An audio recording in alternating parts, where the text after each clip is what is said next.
If you're over 60 and your back wakes you before your alarm does, if you've started bracing on the bedside table just to stand up, the answer is not your mattress. It is not your old work injury. And it is not another pill from another doctor.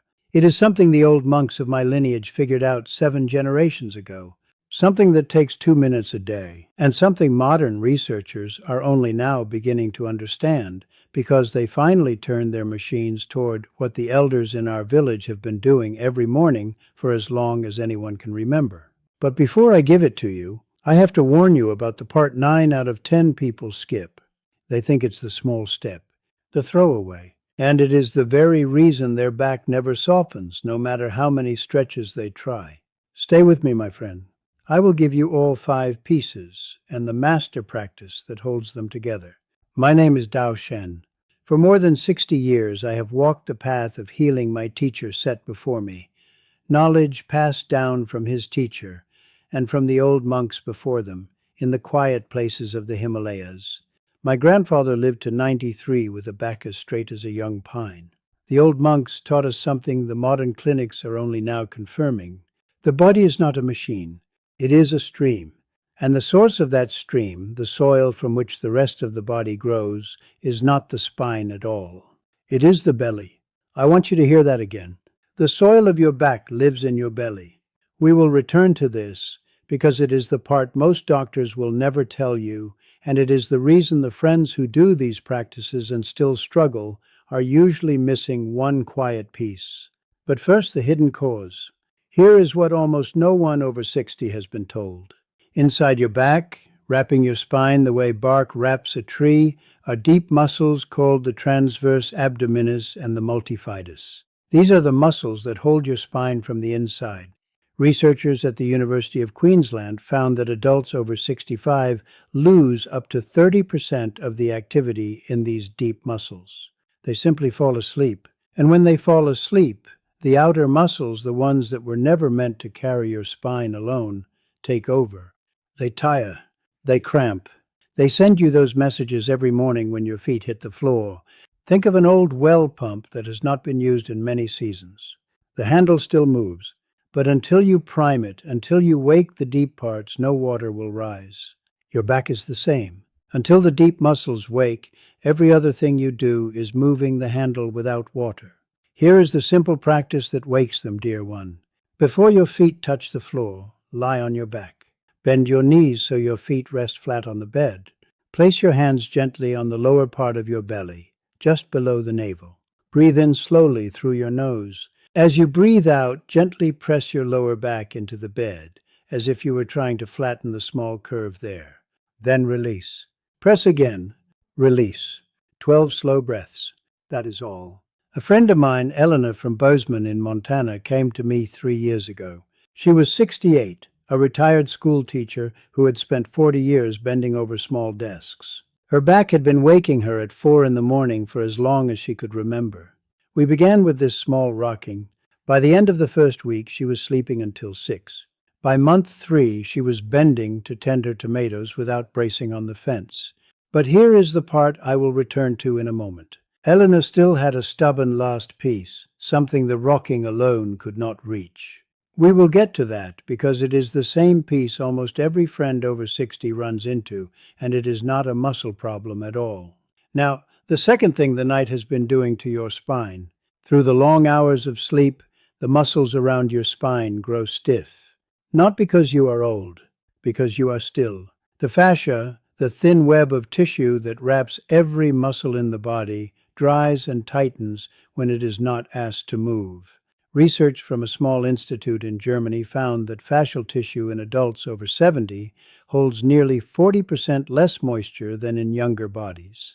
By morning, what was supple at bedtime has become stiff as old leather. Imagine a piece of bread left out overnight. It has gone hard, but pass it through warm steam and it softens again.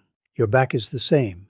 The warm breath is the steam. After the rocking, while still lying down, place one hand on your chest and one on your belly. Breathe in slowly through your nose for 4 counts, feeling the breath fill the belly first, then the chest.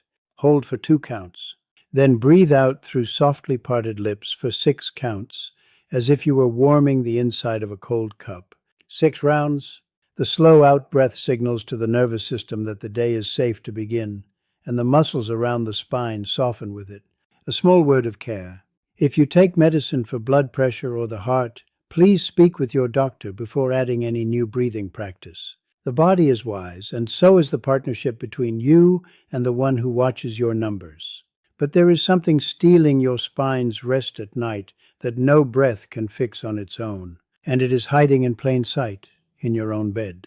When you sleep flat on your back, with no support beneath the knees, your lower spine is pulled into a small arch all night long. Hour after hour, the muscles of the lower back hold that arch the way a tired arm holds a heavy bag. By morning, those muscles are not rested. They are exhausted. The Mayo Clinic observed that adults who slept with proper knee support reported a 65% reduction in morning stiffness within 6 weeks. 65%. Not from a pill, from a folded blanket. Tonight, fold a soft blanket twice and place it beneath your knees if you sleep on your back. If you sleep on your side, place a small pillow between your knees. That is all. The spine finally can rest. Now, dear one, I have to stop and tell you the one thing I have learned in 60 years of walking with friends like you. The thing my teacher told me when I was 19 and I did not understand until I was 50. These practices, all of them, will get you most of the way home.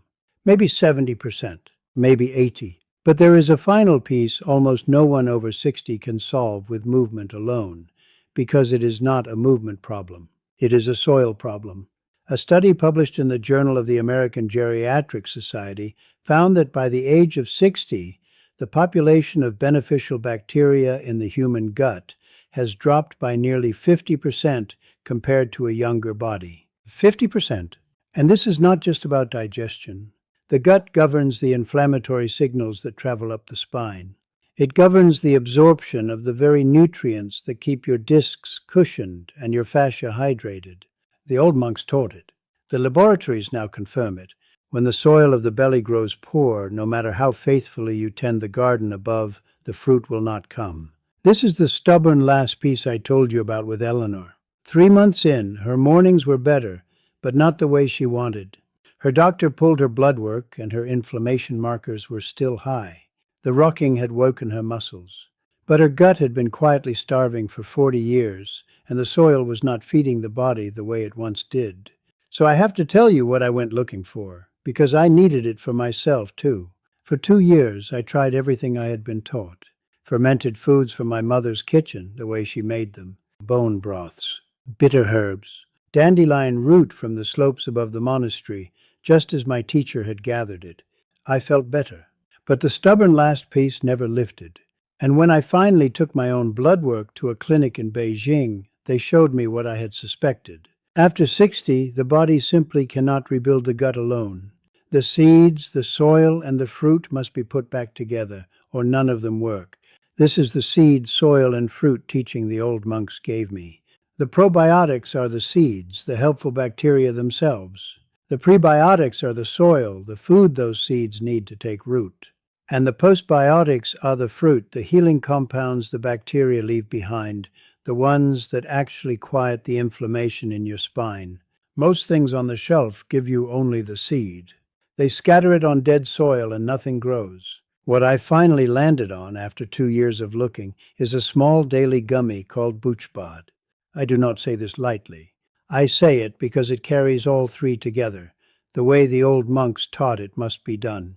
2 studied probiotic strains called lactospore and postbiotics LM1004, prebiotic fiber to feed them, and the postbiotic compounds the bacteria need to leave behind to actually reach the spine. It also holds dandelion root, which my teacher gathered from the slopes above our monastery, and slippery elm, which the old healers used to soothe the inner stream. I asked Eleanor to add it to the practices. 6 weeks later, her inflammation markers had come down. Her mornings finally were fully hers. Now, the small thing that mattered to me, and matters to many of the friends I walk with, it is a gummy, not a pill. Many of you have written to me about the indignity of swallowing 7, 8, 9 pills before breakfast, with hands that no longer cooperate, with throats that have grown narrower, with the slow loss of a small daily dignity. BoochBod is one chew. That is all. Over 30,000 people are quietly using it now, and the company offers a 60-day guarantee, which means you do not pay if your body does not change. The link rests in the description below, just beneath this video. As always, dear one, speak to your doctor before starting any supplement. The body is yours, and the choice is yours. Now let us return to the garden above. The fourth practice is the small pressure point, the place where the old monks pressed when their backs spoke loudly in the cold mornings of the high mountains. There is a point on the back of the calf, 3 fingers below the crease behind the knee, in the soft hollow of the muscle. The Chinese healers called it Chengshan, receiving the mountain. A small study in Japan followed adults over 65 and found a notable easing of lower back tightness after only 2 weeks of daily pressure work on this point. Sitting on the edge of your bed, place your thumb in the soft hollow on the back of your calf. Press gently for 30 seconds. Not hard, not deep, just enough to feel the warmth gather. Then the other leg, 30 seconds. Robert from Cedar Rapids in Iowa came to me last year. He was 71, a former carpenter with a lower back that had been speaking to him since he was 40. We added the calf pressure to his morning, and we added the BoochBod, because his blood work showed the same quiet inflammation Eleanor's had. By week 8, his morning stiffness had reduced by nearly half. He told me, Shen, I can put on my own socks again. Such small words, such a large life inside them. And now we arrive at the master practice, the 2-minute movement that holds everything together. In our tradition, it is called the cat that watches the river. The old monks did it every morning on the cold floor of the stone hall before the sun had risen above the mountains. Researchers at a hospital in Sweden spent 11 years studying gentle morning spinal movement in adults over 60. They followed nearly 2,400 friends across that time and found a 43% reduction in chronic lower back pain among those who practiced 2 minutes of slow spinal movement each morning. 43%. The old monks would have only nodded. Come to your hands and knees on a soft mat or rug, wrists beneath shoulders, knees beneath hips. As you breathe in slowly through your nose, gently lift your tailbone toward the ceiling. Let your belly soften toward the floor and lift your gaze just slightly forward. As you breathe out slowly through your mouth, gently round your spine toward the ceiling, drawing your tailbone down and tucking your chin softly toward your chest. In, out, slow. So slow you can feel each small section of the spine wake, one bone at a time. 12 full breaths, 2 minutes. Margaret from Chattanooga in Tennessee came to me 2 years ago. She was 74, a retired nurse with a back bent from 40 years of leaning over hospital beds. She did the practices faithfully and her mornings improved, but the stubborn last piece held on for 4 months, the way it had with Eleanor and Robert. When her doctor saw her gut markers, he told her what I'd been waiting to say. The soil. We added BoochBod. By week 12, she stood half an inch taller. Her cortisol had dropped meaningfully. She wrote to me, Shen, I went to my granddaughter's wedding, and I danced.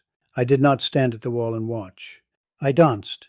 Eleanor's mornings, Robert's socks, Margaret's dancing.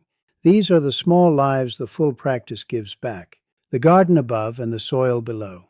If this channel has been a gentle friend to you, take 2 seconds now to subscribe so I can walk with you through the next morning and the one after. Many friends tell me they thought they had subscribed and only later found they had not. That is the only ask I make. Now, before we close, the small mistakes I see friends make. The first is going too fast. They treat these movements like exercise, quick and sharp. The slowness is the medicine. The second is doing the practices once and stopping. The body forgets in 3 days what it learned in 3 weeks. 2 minutes daily, the same time the morning tea takes to steep. The third is tending only the garden above and forgetting the soil below.